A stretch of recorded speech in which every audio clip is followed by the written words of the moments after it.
Good afternoon, Lorena. Good afternoon, ma'am. Can you please introduce yourself? Okay.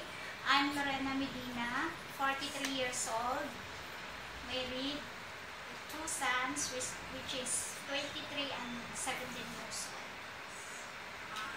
I have 5 brothers and 3 sisters. I am the youngest. I'm Catholic and high school graduate. Okay. Why do you want to work in Hong Kong?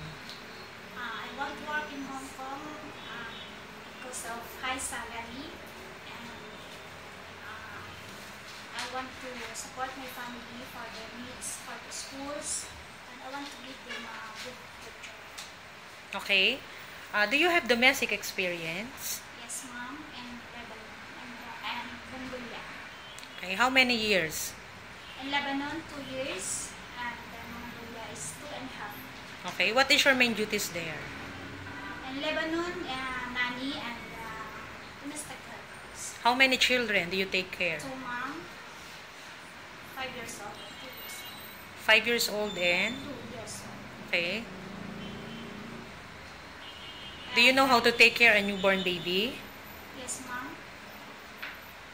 Okay. I will ask you some question. If your prospective employer cannot provide you Sunday off, is it okay for you? Yes. Any kind of drug, food, or detergent you have allergy? No, ma'am. Are you afraid of pets like dog or cat? No. Okay. Are you prepared to follow your rules and regulation? Yes, ma'am. Are you willing to wake up early in the morning and sleep late at night? Yes. Do you accept no off days but to be paid instead by employer? Yes. Okay, Lorena, what are the qualities of being good domestic helper?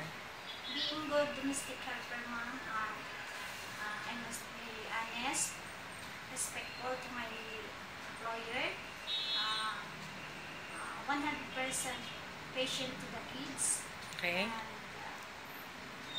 I must know how to follow the rules and regulation. Okay. Do you have any message to your prospective employer? Good morning, ma'am, sir.